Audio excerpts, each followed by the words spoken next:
Hello everyone, welcome back to my travel management blog.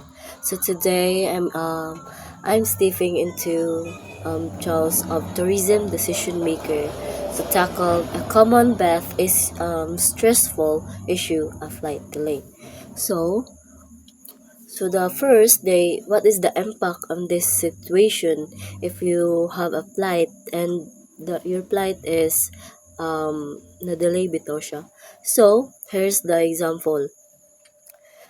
A group of 30 tourists booked a connecting flight to a tropical island for a 5 days guide tour. Due to the bad weather, their flight is delayed by 12 hours.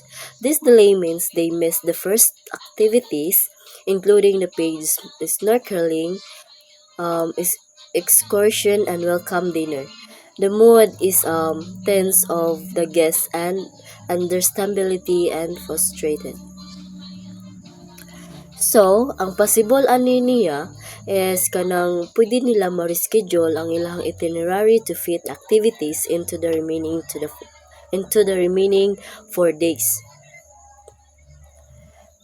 Then, ang second is pwede nila ma-cancel ilahang flight due to the activities and offer partial refunds and voucher and book the alternative flight with a different airline even if it's more expensive. So, ang critical use to decide case pwede lang ma-change ang train or budget or require extra fees. Then, can we realistically fit everything into fewer days? And it is the alternative flight safe and reliable. And, well, the guests feel valued and cared for. So, ang decision jud ani niya, the final decision is if you have a flight and your flight is delayed, after all evaluating all options, I've decided to go with reschedule the itinerary. Why? Because it is maintained the full experience our guest paid off. Avoid the rest for the last minute flight change and show our commitment and delivering value. Well, adjust the pricing, the activities, and extend some evening events to make up for the lost time.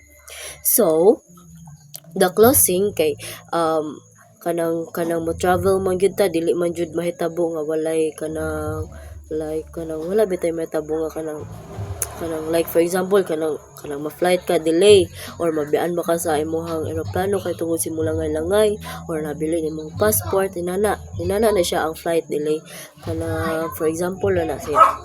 So tourism is all about creating memorable experience when things wrong, even when the thing's wrong. And a decision maker, it's crucial to stay calm, think creatively, and prioritize guest satisfaction. So that's all, guys. Thank you for watching, and I'll see you in the vlog.